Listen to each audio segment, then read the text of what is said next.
They found Mithridates VI, king of Pontus, surrounded by the echo of betrayal, consumed by terror, and drenched in the bitter taste of his own failure.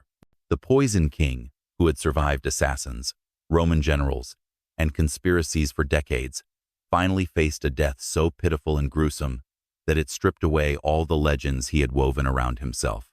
His end was no gallant final stand, no glorious last charge. It was a wretched unraveling of mind and body, a cruel mockery of the poisons he thought had made him invincible.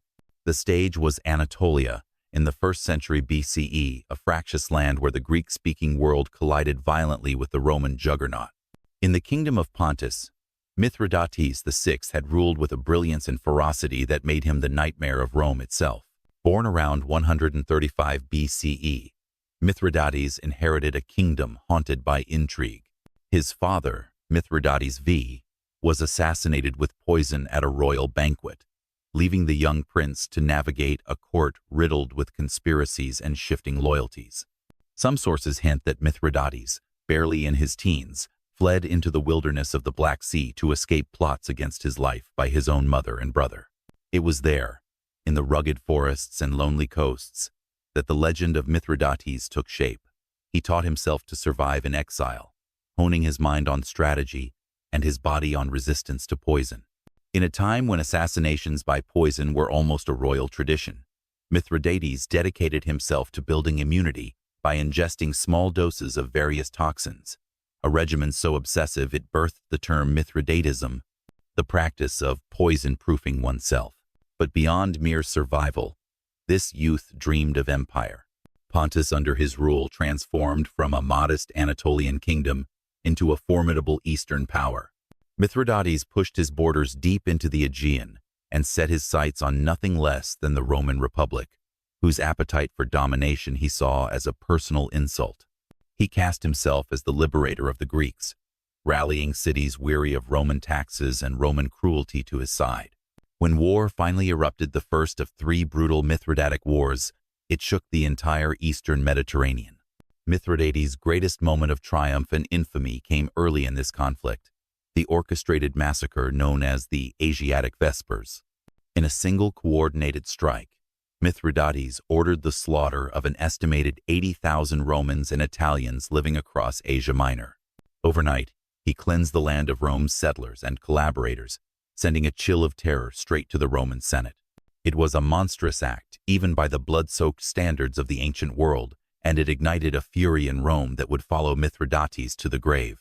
As the decades unfolded, Mithridates would clash with Rome's greatest generals, Sulla, Lucullus, and finally Pompey the Great. He was a master of retreat and resurgence, always finding ways to slip out of the Romans' grasp, to rebuild armies, to stoke new rebellions. His legend grew darker and grander with each campaign. Even as the Romans seemed to crush him, Mithridates had an uncanny ability to rise from the ashes. But this brilliance came at a heavy price. Years of war bred paranoia. Allies turned into plotters, sons into rivals. Mithridates had outlived so many enemies that he began to see betrayal in every shadow. His poison regimen, once a symbol of invincibility, became an obsession bordering on madness. He experimented on slaves and prisoners, searching for ever stronger antidotes, terrified that someday a dagger or a cup would slip past his defenses. By the time Pompey finally cornered him in the Third Mithridatic War, Mithridates' once great realm was crumbling. The Romans chased him northward, away from his coastal power base, into the desolate kingdom of Colchis, and then to the far reaches of the Bosporan kingdom on the shores of the Black Sea. There, Mithridates plotted one last, desperate comeback to raise a new army among the Scythians, to sweep down upon Rome once more. But by now, even his closest family had had enough of his endless ambitions. His own son, Pharnaces II, rebelled against him, turning Mithridates' remaining soldiers to his own side. Cornered in a fortress near the Crimean Peninsula, Mithridates found himself abandoned, surrounded by conspirators, with no escape, no army, no hope. The man who had defied Rome for decades now faced the one enemy he had feared more than any Roman, his own kin, thirsty for power and tired of war. The world waited to see how the Poison King would end. Would he defy death one last time, Could he slip away, rebuild, return? Or would his lifelong fear that his carefully nurtured poisons might betray him finally be realized? Mithridates, cornered in the fortress of Panticapaeum, must have felt the cruel irony thick in the air. After decades of surviving poisoners, assassins, and Roman generals, it was his own son, Pharnaces II, who forced him into a final, inescapable reckoning. The fortress itself was perched above the waters of the Black Sea, cold and gray, as if echoing the hopelessness that had settled over the once mighty king. Reports suggest that Mithridates tried to rally the loyalty of a few guards, but it was too late. Their fear of Pharnaces in Rome outweighed any sense of duty to a fallen monarch.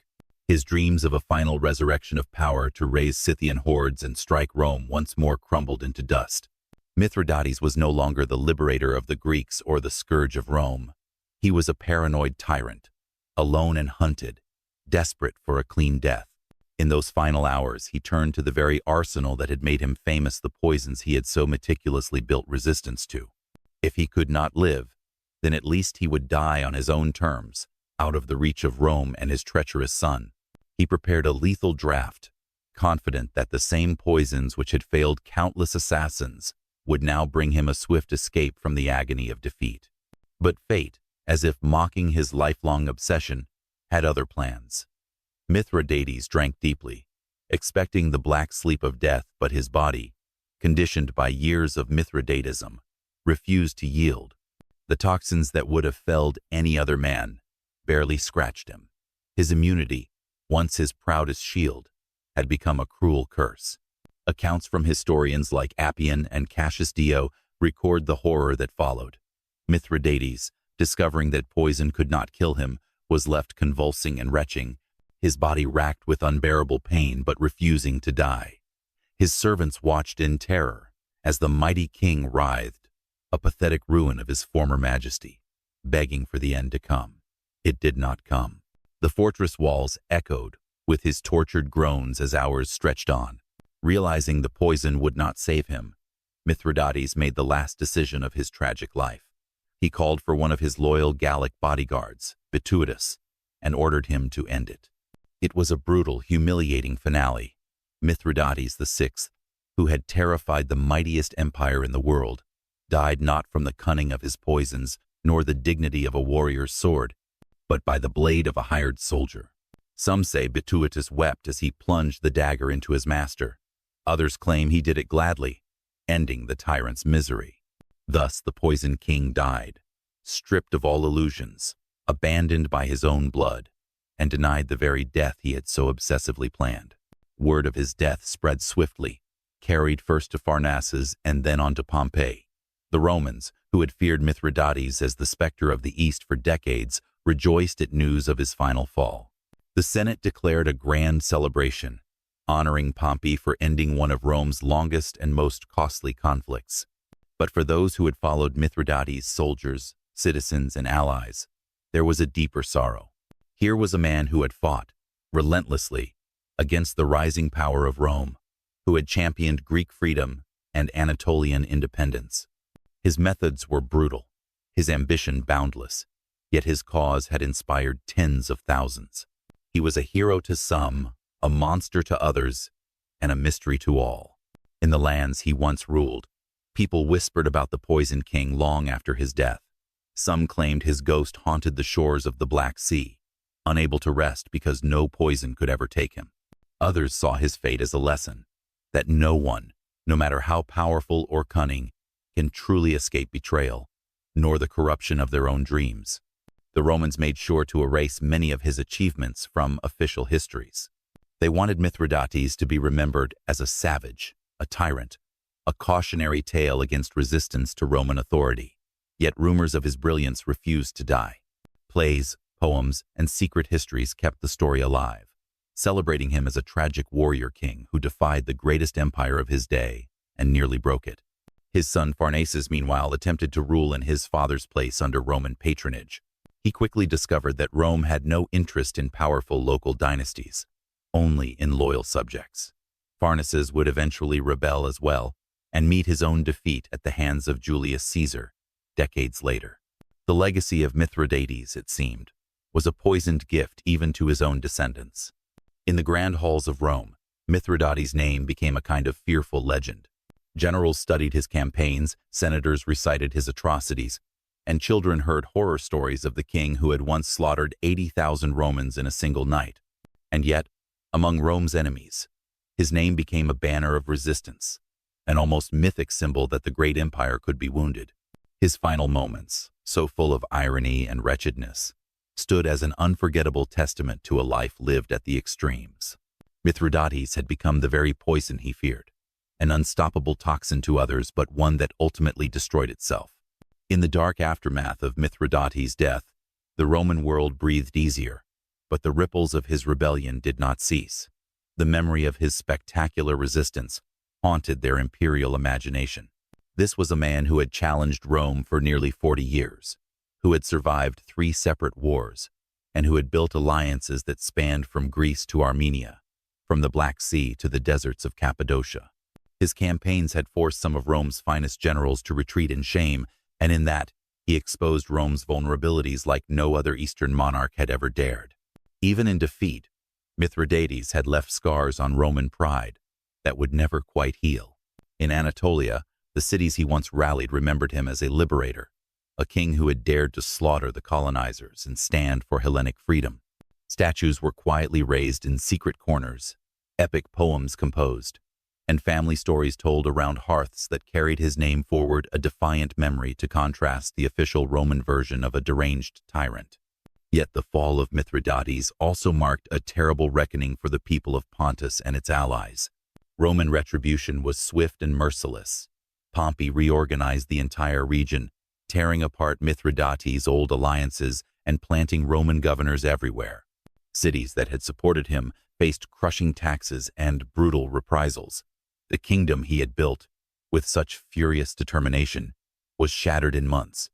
It was as if Rome was determined to erase even the memory of Pontic independence, grinding the land under the Roman boot until no trace of Mithridates' ambitions remained.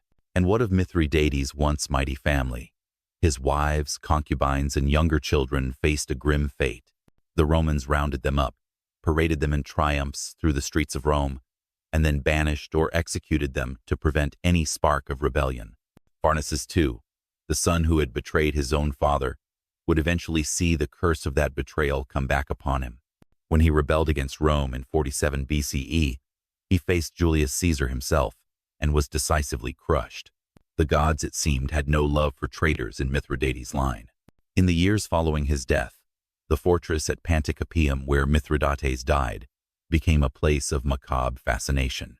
Travelers and soldiers would stop there and recount how the poison king had twisted in agony, betrayed by his own immunity, unable even to command his death. His final moments were burned into legend. The king of poisons, choking on the futility of his own defenses, ending under the knife of a mere bodyguard. It was a horror story that would chill the blood of any ruler who fancied himself immune to fate. Yet it was impossible to entirely deny the king's genius. Mithridates was no mere brute. He spoke 22 languages, so he could communicate directly with each of his subject peoples. He gathered a court of scholars and physicians, a walking library of knowledge in toxicology and antidotes, transforming his palace into a kind of chemical fortress. His understanding of pharmacology was so advanced that for centuries after, Roman physicians continued to study his formulas. His legendary Mithridatium, a complex universal antidote recipe, was used in Europe well into the Renaissance, a testament to the scientific brilliance that lay alongside his cruelty. It is this contradiction, the scientist and the slaughterer, the liberator and the butcher, that makes Mithridates such a magnetic figure even today. His poison regimen, born from a childhood of fear, became a symbol of defiance. His education, so deep and sophisticated, made him capable of challenging Rome on a scale no barbarian chieftain could even imagine. And yet, it was all undone by the same paranoid, obsessive drive that had once made him great. As the years passed, Rome built myth after myth about its own invincibility, rewriting the story of Mithridates as a cautionary tale against rebellion. Official histories portrayed him as a savage madman, driven by bloodlust and delusions of grandeur. But the whispering histories of Anatolia and the Black Sea told another story, of a king who fought for freedom, whose cruelty was born from desperation, and whose genius deserved a better fate than the one he met on a cold Crimean night. In the centuries that followed, the legend only grew. Medieval chroniclers found in Mithridates a cautionary mirror for their own rulers, the poison-resistant king who could not resist the poison of power itself. Renaissance humanists admired his learning and called him a tragic hero, a man broken by his own impossible ambitions. His name even entered modern medicine as a symbol of immunity and resilience, a word that endures in every discussion of antidotes and toxicology. His death, so humiliating and pathetic, might have been the final chapter for a lesser man. But for Mithridates VI, it was only the beginning of a legend. Even his grotesque end carried a terrible grandeur. A king who could not be killed by the world's poisons, undone by the sharp steel of a mercenary's sword, as if the universe itself had conspired to deny him the death he craved. It is this dark irony that makes Mithridates unforgettable. The same man who had sought to be unkillable found himself killed in the most humiliating way imaginable. His fortress, his poisons, his entire empire, all the walls he built crumbled around him in those final minutes, as if to remind all who followed him that no fortress can stand against the betrayal of one's own blood.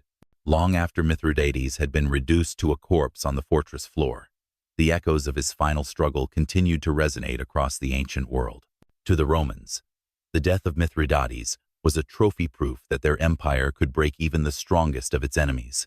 Coins were minted, statues commissioned, and triumphal arches erected to celebrate Pompey's conquest of the East. The message was brutally clear: resist Rome, and your name will be dragged through the dust, your legacy twisted beyond recognition. But there was a stubborn resistance to Rome's propaganda.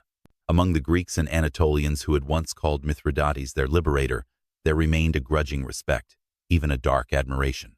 Here was a king who had refused to bow, who had killed tens of thousands of Romans in an act of mass vengeance, and who had nearly brought the greatest republic the world had ever known to its knees. That story, whispered in marketplaces and sung in private gatherings, refused to die. What fascinated them most was the cruel theater of his demise. The legend of Mithridates' death was retold with horrid relish. A king who had trained his body to survive every poison known to man, brought down not by the skill of an enemy general or the cunning of an assassin, but by his own unshakable immunity. The irony was perfect and horrific. Parents would warn their children about hubris by telling the story of the poison king who could not die by poison, who had to beg a soldier to run a blade through his heart. Mithridates' poisons, of course, lived on. His personal notebooks on toxicology were said to have been seized by Pompey and sent to Rome, where they became objects of intense curiosity. Physicians pored over them, awed by the knowledge of a king who had catalogued antidotes and venoms with the precision of a modern scientist. Some even said the famous antidote, Mithridatium, was refined and distributed among Rome's elites as a safeguard against their own endless cycle of palace intrigue. In a final twist, the Poison King's work protected the very men who had destroyed him. In the shadows of the Pontic ruins, Mithridates' family lines scattered and faded. The sons he had trusted betrayed him. The daughters he had cherished were married off or executed. The dynasty of Mithridates dissolved into the dust of Roman occupation. But his legend could not be so easily wiped away. His portrait, dark-eyed and defiant, found its way into mosaics and coins generations later, a forbidden memory of a ruler who had once said no to Rome and nearly gotten away with it. In the centuries that followed, chroniclers from across Europe and the Middle East continued to debate his life. Was he a tyrant driven mad by power and paranoia, or a freedom fighter forced to use monstrous methods? The truth, inevitably, was tangled. Mithridates was a man born into assassination and betrayal, who fought a world dominated by a rising superpower, who trusted no one and taught his body to resist death itself. He was brilliant, brutal, charismatic, merciless. To call him only a tyrant or only a hero is to miss the impossible contradictions of his story. The empire he had built, from the shores of the Black Sea to the mountains of Armenia, did not outlast him. Rome absorbed it all, installing governors, seizing the rich farmlands and mines, and building military roads to keep future rebels in check. His people, those who had once cheered him as a savior, were left to pay the price. Rome did not forgive rebellion lightly, and Mithridates' subjects suffered in tribute and punishment for decades.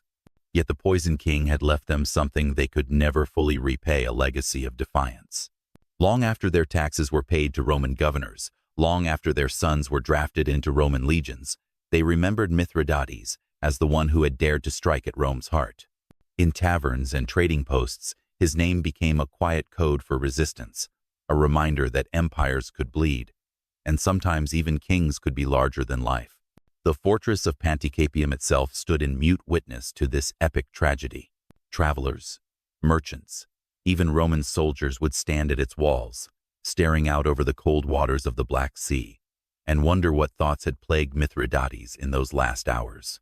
Did he think of the father poisoned at a feast? Of the mother who tried to kill him? Of the endless betrayals that had shaped him? Or did he rage against the gods, furious that they had given him such a gift of poison immunity, only to curse him with it in the end? No one truly knows what final words passed his lips as the blade of Mithridates ended his agony. Perhaps he was silent, crushed by the weight of a lifetime of defeats. Perhaps he cursed the Romans, or perhaps he cursed himself for trusting no one, not even his own children. The chronicles do not agree, and maybe that is for the best. A man as complex as Mithridates deserves a death shrouded in mystery and legend, not a simple epitaph. In the end, Mithridates was remembered both as a monster and as a tragic hero. His ambition, his genius, and his iron will changed the world around him, if only for a few decades.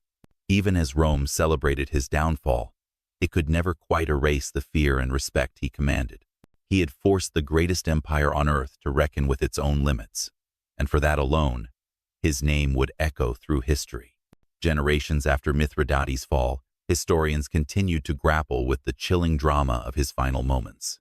The story was simply too powerful to fade. A king who had weaponized poison to rule, brought down by the very resistance he had cultivated in himself.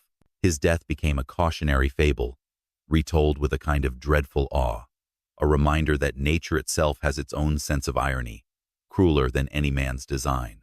In Roman literature, Mithridates was framed as the archetype of the Eastern despot, cunning, ruthless, and mad with ambition. To the Senate and people of Rome, his story was a comforting morality tale. Rome had survived a monster, they declared, and in so doing had proven its divine right to rule the world. But not even Roman propaganda could erase the deeper fascination people felt.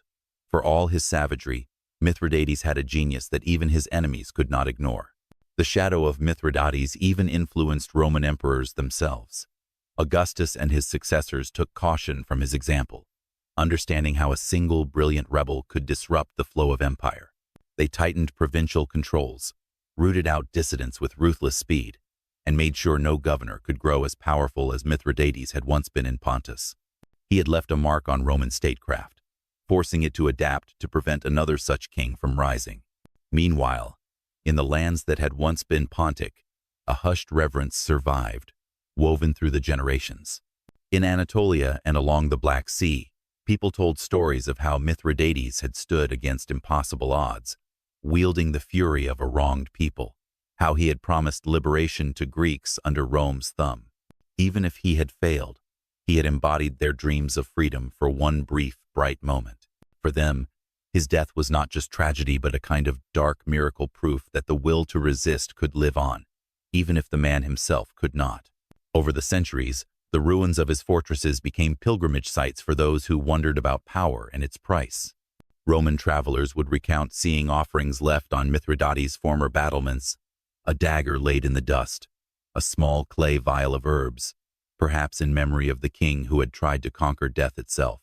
These tokens were silent, a language of memory that even Rome could not suppress. Beyond myth and folklore, Mithridates left behind a scientific legacy of surprising importance. Roman physicians preserved his recipes for antidotes and tested them in their own experiments.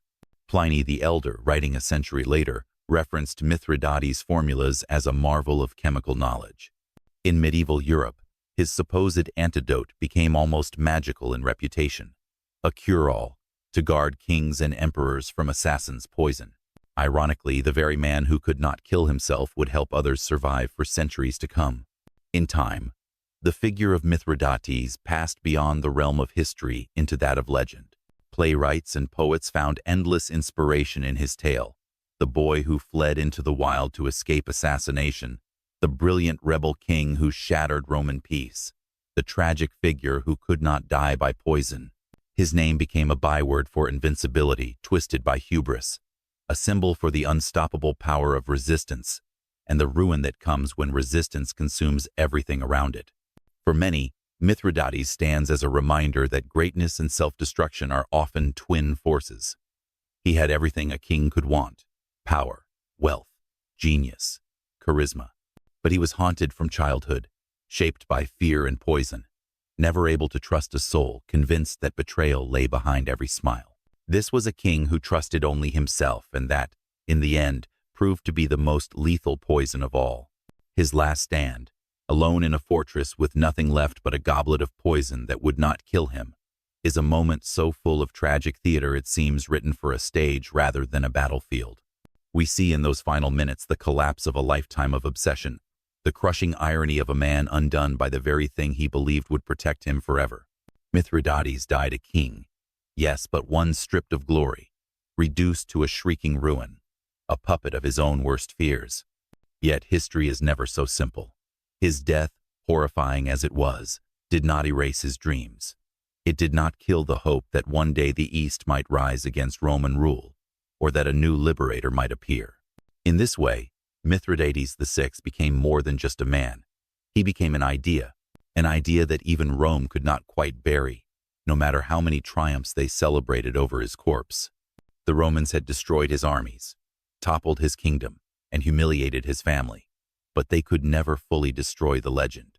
His poisons lived on in their medicine, his memory in their nightmares, and his legacy in the whispered stories of conquered peoples.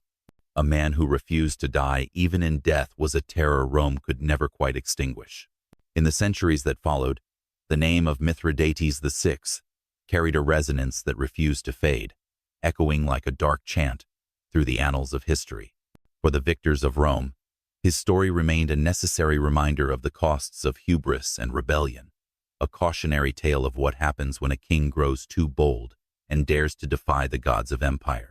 They spoke of his death as poetic justice, the poison king, destroyed by the very immunity he had prized, left sobbing for a soldier's blade to finish him off when all other methods failed. Yet for the vanquished, for the Greeks and Anatolians who had once stood with him, the tale was more complicated and more deeply human. They saw in Mithridates a tragic hero, a man who had fought for their freedom, who had struck back against Roman exploitation, who had dared to stand in defiance of impossible odds. Even as they paid Roman tribute and bent their necks to Roman laws, they kept the ember of his legacy alive, retelling his story so that their children would remember a time when a single king had almost shattered Rome's power. Over time, writers, scholars, and artists came to reinterpret his life. Renaissance thinkers, fascinated by ancient courage, painted Mithridates as a flawed genius, a ruler whose paranoia was tragic but understandable in a world filled with backstabbing and political murder. Enlightenment philosophers admired his vast knowledge of pharmacology and medicine, noting that the science he fostered outlived even Rome itself. And in modern histories, he is often described as one of the greatest opponents the Republic ever faced, a commander of stunning tactical brilliance whose psychological wounds made him both terrifying and terribly vulnerable. The fortress at Panticapaeum, where he died, eventually fell to ruins. Wind and time ate away at its walls, and its stones were scavenged for other buildings.